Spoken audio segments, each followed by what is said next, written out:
Chapter 26. Well, when they was all gone, the king asked Mary Jane how they was off for spare rooms, and she said she had one spare room, which would do for Uncle William, and she'd give her own room to Uncle Harvey, which was a little bigger, and she would turn into the room with her sisters and sleep on a cot. And up garret was a little cubby with a pallet in it. The king said the cubby would do for his valley, meaning me. So Mary Jane took us up, and she showed us their rooms, which was plain but nice, and she said she'd have her frocks and a lot of other traps took out of her room if they was in Uncle Harvey's way, but he said they weren't. The frocks was hung along the wall, and before them was a curtain made out of calico that hung down to the floor. There was an old hair trunk in one corner, and a guitar box in the other, and all sorts of little knickknacks and gimcracks all around, like girls brisking up with a room with. The king said it was all the more homely and the pleasanter for all these fixins, so don't disturb them. And the duke's room was pretty small, but plenty good enough, and so was my cubby. That night they had a big supper, and all of them men and women was there, and I stood behind the king and the duke's chairs and waited on them, and the black men waited on the rest. And I suppose this is a fine enough time for me to tell you, as your author, that I tried to stick to the regional vernacular of the time, but I can't do it.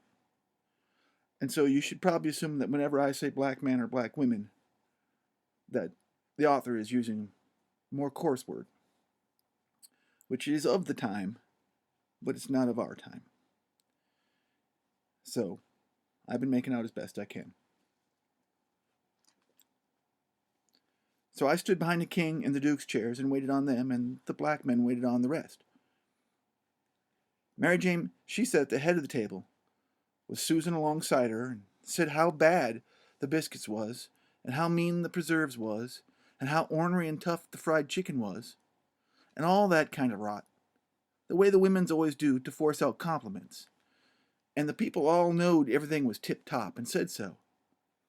And how do you get the briskets so brown, so nice? And where in land's sake did you get these amazing pickles? And all that kind of humbly talkity talk. Just the way the people always does at a supper. You know. And when it was all done, me and the harelip had supper in the kitchen off the leavings, whilst the others was helping the black men and women clean up things. The harelip, she got to pumping me about England. And blessed if I didn't think the ice was getting mighty thin sometimes. And she says, "Did you ever see a king?" "Who? William the Fourth? Well, I bet I have. He goes to our church." Now I knowed he was dead years ago, but I never let on. So when I says he goes to our church, she says, "What? Regular?" "Yes, regular. His pew's right the other opposite arms. It's on the other side of the pulpit." "I thought he lived in London." "Well, he does." "Where would he live?" "But I thought you said you lived in Sheffield." Well, see, there I was up a stump, and I had to let on to get choked with something or other that was not invading my phone type thing. I had to let on to get choked with a chicken bone, so as to get time to think on how to get it down again. So then I says, "I mean he goes to our church regular when he's in Sheffield. That's only in the summertime, when he comes there to take the sea baths." "Why, how you talk! Sheffield ain't on the sea." "Well, who said it was?" "Why, you did." "I didn't, nuther." "You did." "I didn't." "You did." "I never said nothing of the kind." "Well, then, what did you say, then?" "I said he come to take the sea baths. That's what I said." "Well, then, how's he going to take the sea baths if he ain't on the sea?" "Looky here," I says, "did you ever see any Congress water?" "Yes." "Well, did you have to go to Congress to get it?" "Why, no." "Well, neither does William the Fourth have to go to the sea to get a sea bath." "Well, how does he get it, then?"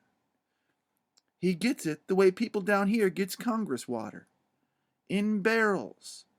There in the palace at Sheffield, they got furnaces, and he wants his water hot. They can't bile that amount of water away off there at the sea. They haven't got the conveniences. Not for it nohow. Oh, I see now. You might have said that in the first place and saved us some time.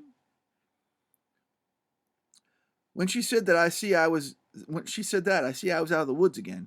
So I was comfortable and glad. Then next she says, "Do you go to church too?" "Yes, regular." "Where do you sit?" "Why, in our pew." "Hugh's pew." "Why, ourn, Uncle Harvey's." "His'n? What does he want with a pew?"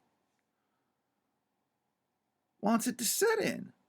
"What did you want? What reckon he wanted it for?" "Why, I thought he'd be in the pulpit." "Rot him. I forgot he was a preacher." I see I was up to stump again. So I played another chicken bone and got another think. And then I says, "Blame it, do you suppose there ain't but one preacher to a church?" "Why, what do they want with more?" "What? To preach before a king? I never did see such a girl. And then my phone's got to go and ring. I best I get it to answering it." Well, see, now that was my accountant. And now I got to figure out where we was. Oh, yes. Right, him. I forgot he was a preacher. I see I was up a stump again. So I played another chicken bone and got to another think. And then I says, "Well, blame it, do you suppose there ain't but one preacher to a church?" "Why, what do they want with more?" "What? To preach to a king? I never did see such a girl as you. Well, they don't have less than 17. 17? My land! Why, I wouldn't set out such a string as that, not if I never got to glory. It must take 'em a week." "Well, shucks. They don't all of 'em preach in the same day. Only one of 'em preaches in a day." "Well, then, what does the rest of 'em do?" "Oh, nothing much. They loll around and pass the plate and one thing to the other. Mainly they don't do nothing." "Well, then, what are they for?" "Why, they's for style. Don't you know nothing?" "Well, I don't want to know as nothing as such as foolishness as that. How is servants treated in England? Do they treat 'em better than we treat our black folk?" "Why, no.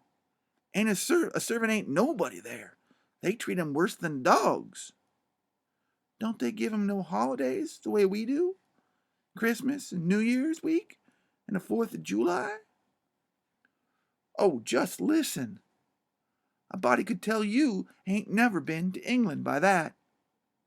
Why, Joanna, they never see a holiday from year's end to year's end. Never go to the circus nor theater, nor other shows, nor nowheres." "Nor church?" "Nor church."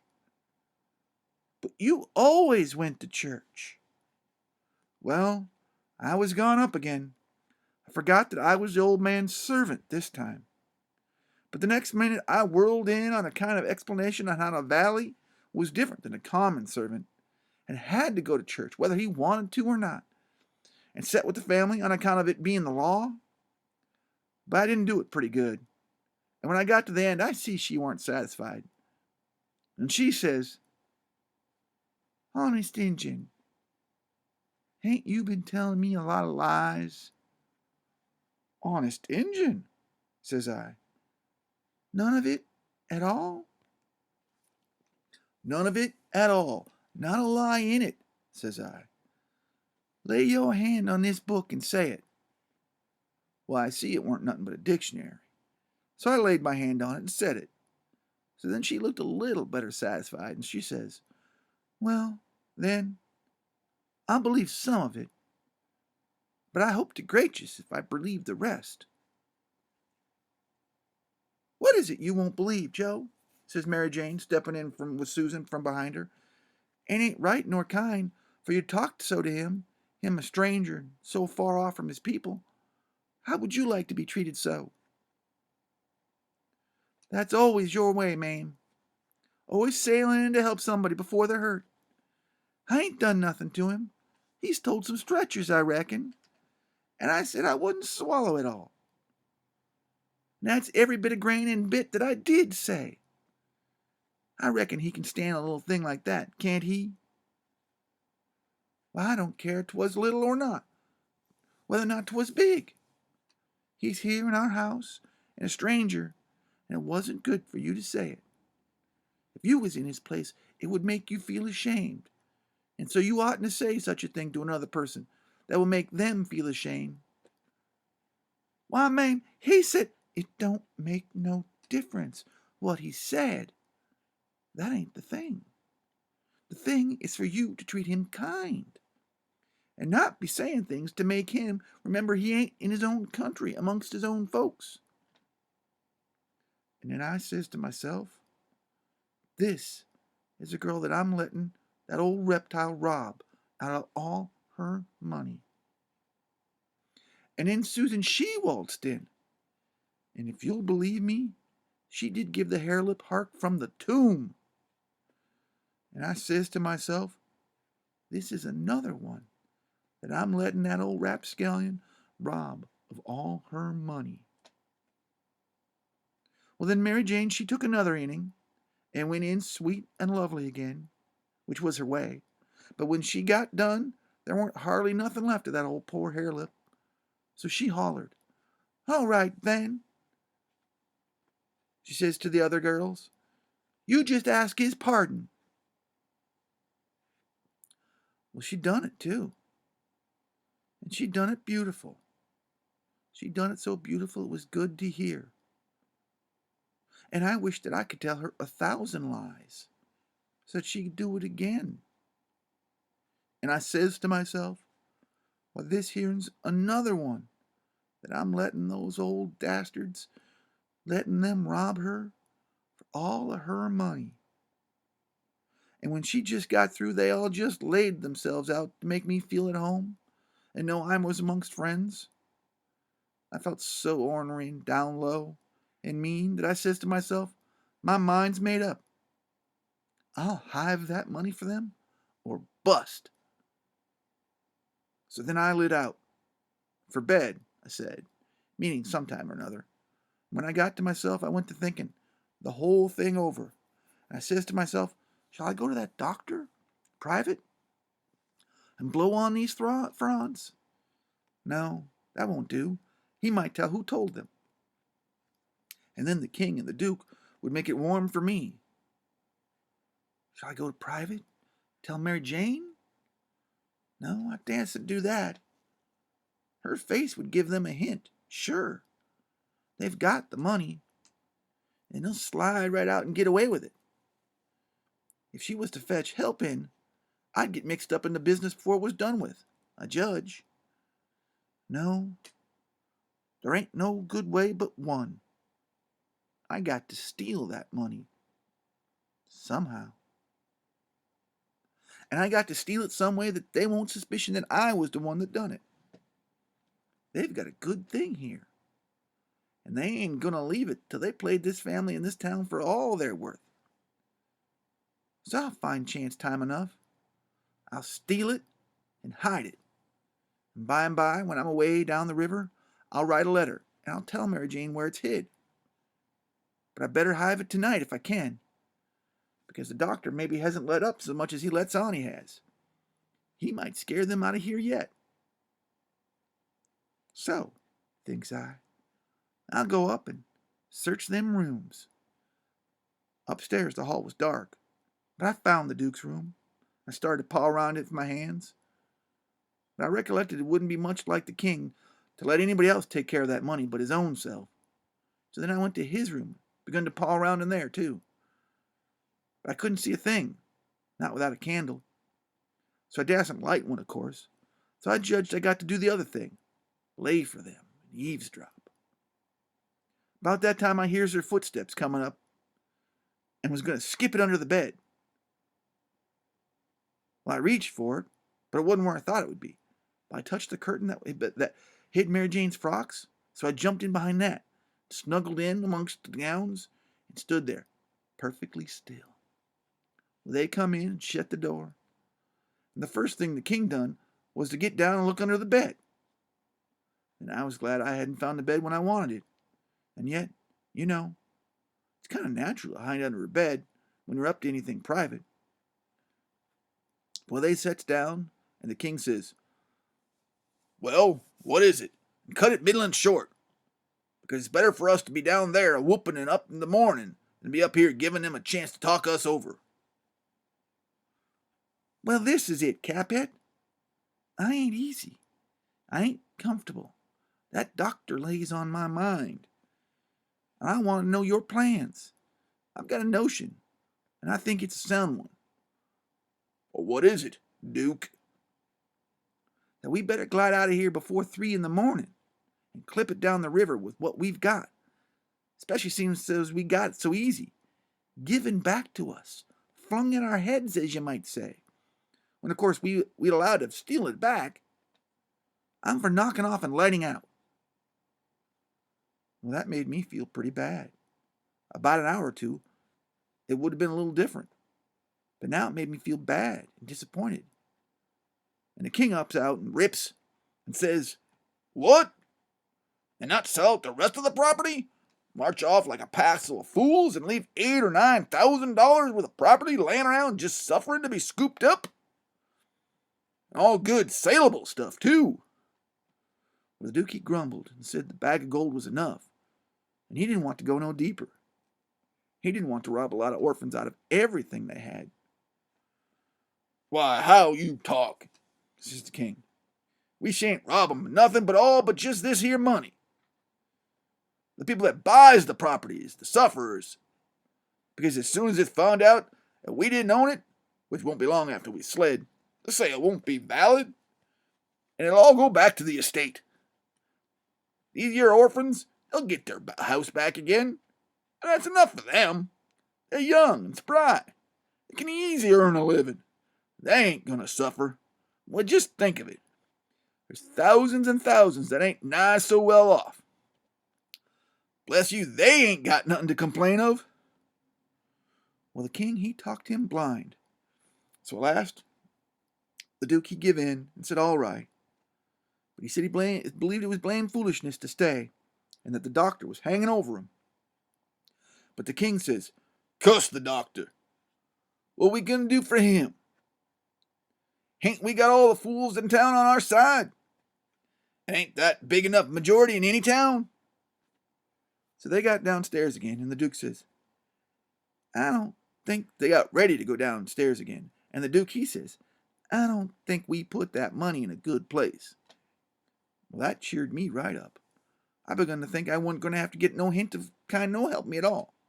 The king, he says, "Why?" "Because Mary Jane will be out in mourning from this on out. And first thing you know, the black folk that does up the rooms will get an order to box these duds up and put them away. And do you reckon a black folk can run across some money and not borrow some of it?" "Well, your head's level again, Duke," says the king. And he comes a fumbling under the curtain 2 or 3 foot from where I was. Well, I stuck tight to the wall, keep mighty still, though I was a little quivery. And I wondered what them fellows would say to me if they catched me. And I tried to think what I'd better do if they did catch me. But the king, he got the money before I could think of more than half a thought. And he never suspicioned that I was around. They took the bag and shoved it through a rip in the straw tick that was under the feather bed, and crammed it in a foot or two amongst the straw, and said that was all right now. Because the black folk only make up the feather bed, and won't turn over a straw tick but about twice a year. So it weren't in no danger of getting stolen now. But I knowed better. I had it out of there before they was halfway down the stairs. I groped along up under my cubby and hid it there till I get a chance to do better.